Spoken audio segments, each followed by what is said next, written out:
Assalamualaikum warahmatullahi wabarakatuh. Nama saya Nur Nadia binti Muhammad Syahuddin yang akan membentangkan tajuk perjuangan kemerdekaan. Kehadiran British ke Semenanjung Tanah Melayu pada tahun 1786 telah menyemarakkan lagi usaha penentangan orang Melayu terhadap penjajah, terutama apabila British mula mencampuri urusan pentadbiran tempatan. Penentangan bukan sahaja berlaku di Semenanjung Tanah Melayu, malah juga di Sabah dan Sarawak. Kebangkitan gerakan anti-British memperlihatkan gelombang penentangan yang dilakukan oleh tokoh-tokoh tempatan seperti Penghulu Dor Said di Nanning, Datuk Siamang Gagak di Seri Menanti, Yang Mentuan Tunku Atah di Sungai Ujong, Datuk Maharaja Rela, Datuk Sagor dan Sultan Abdullah di Perak, Datuk Bahaman, Tok Gajah, Mat Kilau di Pahang, Tok Janggut di Kelantan, Raja Mahadi di Selangor, Haji Abdul Rahman Limbong di Terengganu, Tok Moreh, Tunku Kudin dan Tunku Muhammad Saad di Kedah, Rentak Rosli Dobi dan Syarif Masyur di Sarawak, Masalih Antanum Pak Musa dan Syarif Usman di Sabah. Walaupun penentangan mereka berakhir dengan kegagalan, namun semangat juang mereka untuk mengembalikan hak dan kedaulatan tanah air wajar disanjung. Perjuangan kemerdekaan negara ini berkembang secara menyeluruh melalui awal abad ke-20. Ekoran kebangkitan nasionalisme dalam kalangan rakyat yang berdasarkan aspek-aspek keagamaan, sosial, ekonomi dan politik. Nasionalisme Melayu. Yang pertama, tahap keagamaan. Dipengaruhi oleh gerakan reformis Islam pada hujung abad ke-19. Diperoleh oleh Syekh Muhammad Abdul dan penyokongnya Al-Manar yang memperjuangkan konsep Pan-Islam. Pan-Islam bermaksud pembebasan agama Islam dari fahaman kuno. Perjuangan ini dikenali sebagai pembaruan Islam atau gerakan Wahabi. Mempengaruhi pelajar-pelajar Melayu yang dipimpin oleh Syekh Tahir Jalaluddin dan Syekh Ahmad Al-Hadi. Kumpulan mereka digelar sebagai kaum muda dan menerbitkan beberapa buah majalah, antara contoh Al-Iman, Al-Ikhwan dan Sahabat, dengan tujuan menyebarkan ideologi mereka. Kaum muda menyampaikan maktamat perjuangan melalui majalah yang diterbitkan, menggalakkan masyarakat menubuhkan persatuan untuk pembangunan masyarakat, liberalisasi dalam pendidikan agama, kebebasan kaum wanita dan pemerintahan. Perjuangan kaum muda mendapat tentangan daripada kaum tua. Kaum tua bermaksud golongan elit Melayu tradisional dan ulama. Kaum tua mempunyai fahaman yang lebih konservatif dan agak sukar menerima pembaruan. Pada tahun 1920, gerakan nasionalis orang Melayu mula diambil alih oleh golongan yang lebih sekuler. Yang kedua dan ketiga, tahap sosial ekonomi. Perjuangan lebih bersifat sekuler dan tumpuan diberikan kepada penduduk sosial ekonomi orang Melayu. Konsep pan-Islamisme semakin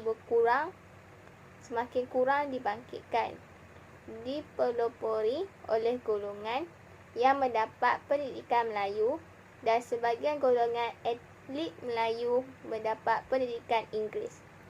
Kesatuan Melayu Singapura berperanan memastikan orang Melayu tidak ketinggalan memperoleh manfaat pemerintahan yang dilaksanakan oleh kerajaan.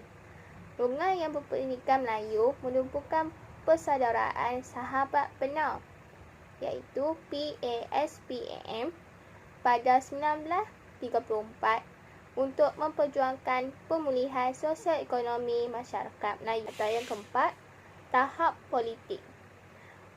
Wujudnya nasionalisme tahap politik dalam masyarakat Melayu ekoran tekanan dari bangsa lain dan isu pergagihan kuasa pada 1920. Parti-parti politik ditubuhkan untuk memperjuangkan konsep tanah Melayu untuk orang Melayu.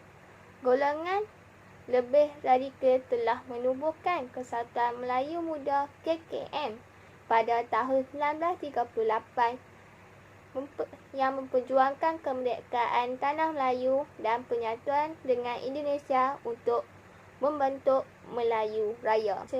Nasionalisme Cina.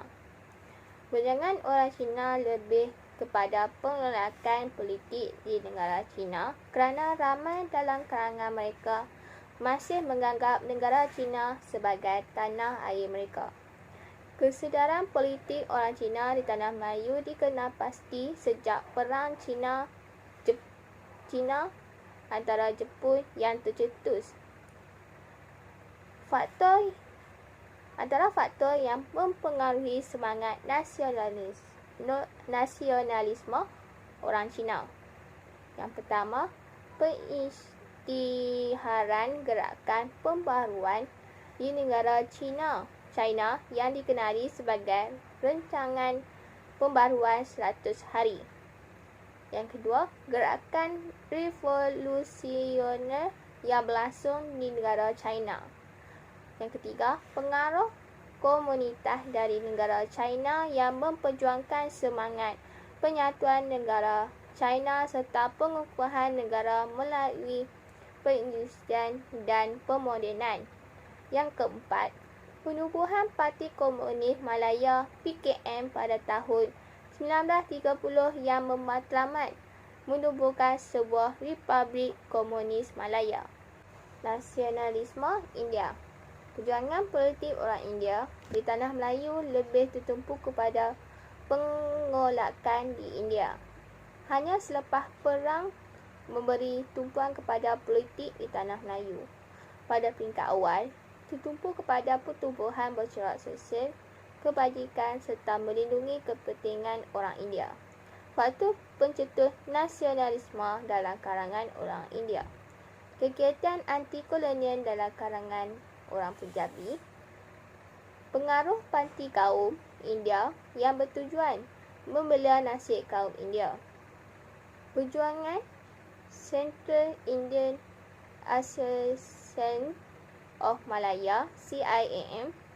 Masyarakat India di tanah turut dipengaruhi oleh gerakan kebangsaan di India yang diperoleh Mahatma Gandhi. Perjuangan melalui akhbar dan majalah yang lahir di tanah Melayu, Sabah dan Sarawak digunakan sebagai senjata dalam perjuangan kemerdekaan. Kaedah ini berkesan dalam menyampaikan mesej terutama dalam kalangan golongan berpendidikan yang tidak suka akan kekerasan. Antara akhbar yang terlibat dalam mengambil peranan tersebut ialah yang pertama, Akhbar Al-Iman yang diasaskan oleh Sheikh Al-Hadi di Singapura yang diterbitkan pada 22 Julai 1906 yang memfokuskan kepada menyampaikan idea kaum muda berhubung pembaharuan dan memberikan bimbingan kepada orang Melayu untuk bangkit daripada kemunduran. Yang kedua, Akhbar Al-Ikhwan yang diasaskan oleh Sheikh Al-Hadi di Pulau Pinang yang diterbitkan pada 16 September 1926 yang memfokuskan tentang pencorakan Islah Islamiah yang memuatkan isu-isu kemunduran bangsa dan kebebasan kaum wanita dan digerakkan oleh kaum muda. Yang ketiga, Akhbar Utusan Melayu yang diasaskan oleh Abdul Rahim Kajai di Singapura yang diterbitkan pada 29 Mei 1930 yang memfokuskan kepada membela kepentingan orang Melayu dan menentang penjajahan. Akhbar ini juga digunakan sebagai bahan pengajaran di sekolah. Yang keempat, Akhbar Fajar Sarawak yang diasaskan oleh komuniti Melayu Sarawak yang diterbitkan pada pra-merdeka yang berfokuskan kepada membangkitkan kesedaran dan semangat kebangsaan masyarakat Melayu di Sarawak. Akhbar ini juga menekankan peningkatan taraf pendidikan orang Melayu seruan agar mengejarkan tanah sendiri dan bergiat dalam bidang perniagaan. Yang kelima dan yang terakhir, Akhbar North Borneo New and Sabah Time yang diasaskan oleh penuntut Maktab Perguruan KIK yang diterbitkan pada 1954 yang memfokuskan kepada memberikan kesedaran kepada masyarakat untuk menggerakkan persatuan sebagai saluran pertemuan dan perpaduan masyarakat Sabah. Penubuhan Persatuan Perjuangan Kemerdekaan diperteguhkan dengan pemuafakatan perikatan di antara orang-orang Melayu, Cina dan India. Perikatan. Semasa pilihan raya Majlis Pembadaran Kuala Lumpur pada 1952, UMNO Selangor dan MCA Kuala Lumpur mengambil keputusan bekerjasama melalui pembentukan satu Pakatan Parti Pelbagai Kaum. Pakatan UMNO dan MCA menangi 9 daripada 12 buah kursi yang dipertandingkan dalam pilihan raya ini. Pakatan kemudian diperluas melalui penyertaan dalam pilihan raya kerajaan tempatan di beberapa buah bandar utama seperti pilihan raya Majlis Pembadaran Johor Bahru, Muar dan Melaka. Pakatan Parti Pelbagai Kaum pada peringkat negeri telah mendorong kepada pakatan di peringkat pusat. Presiden UMNO waktu itu Tunku Abdul Rahman Putra Al-Haj dan Presiden MCA Tan Seng Lock membentuk Parti Perikatan pada 1955. Kemudian disertai oleh MIC pada tahun yang sama.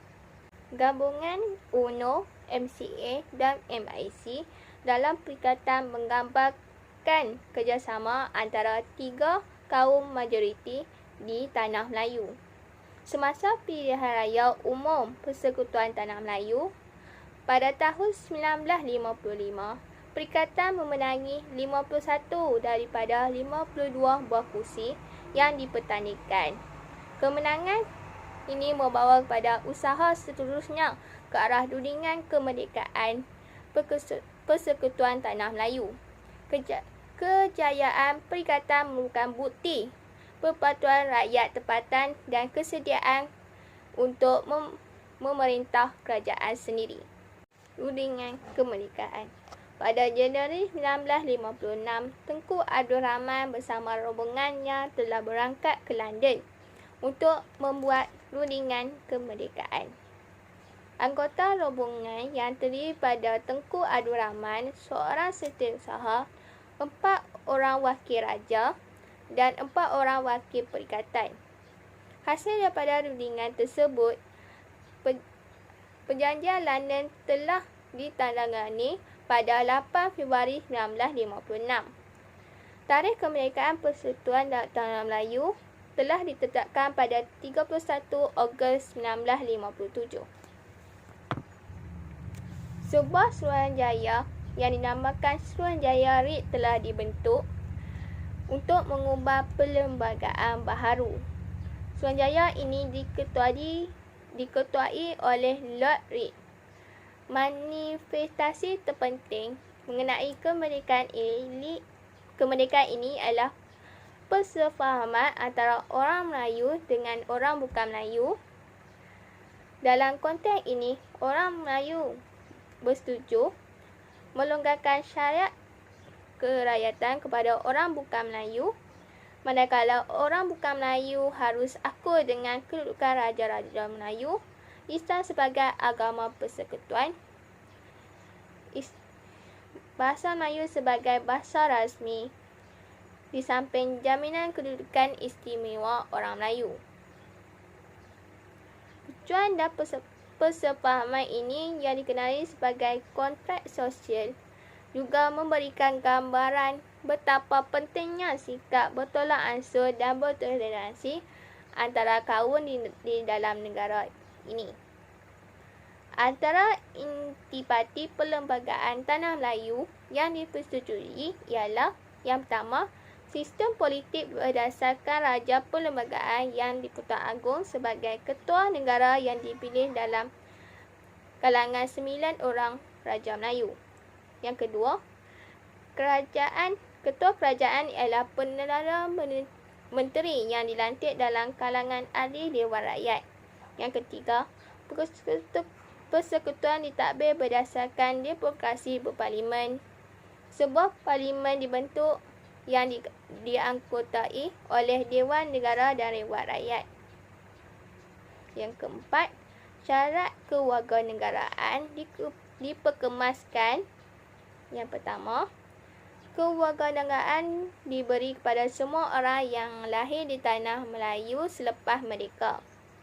Yang kedua, kewarganegaraan juga diberi kepada mereka yang berumur 18 tahun ke atas, dilahirkan di tanah Melayu dan telah menetap selama 5 tahun. Yang ketiga, kewarganegaraan juga diberi kepada mereka yang berumur 21 tahun ke atas, walaupun lahir di luar tanah Melayu tetapi telah menetap selama 8 tahun dan boleh berbahasa Melayu. Yang keempat, bahasa Melayu sebagai bahasa kebangsaan. Agama Islam sebagai agama persekutuan, tetapi kebebasan beragama dibenarkan. Akhirnya, Tanah Melayu mencapai kemerdekaan pada 31 Ogos 1957. Pada hari tersebut, Tunku Abdul Rahman dilantik sebagai Perdana Menteri pertama, manakala Yang Mantuan Besar Negeri Sembilan DYMM Tunku Abdul Rahman Ibnu Tunku Muhammad dilantik sebagai Yang di-Pertuan Agong yang pertama. Sekian, terima kasih.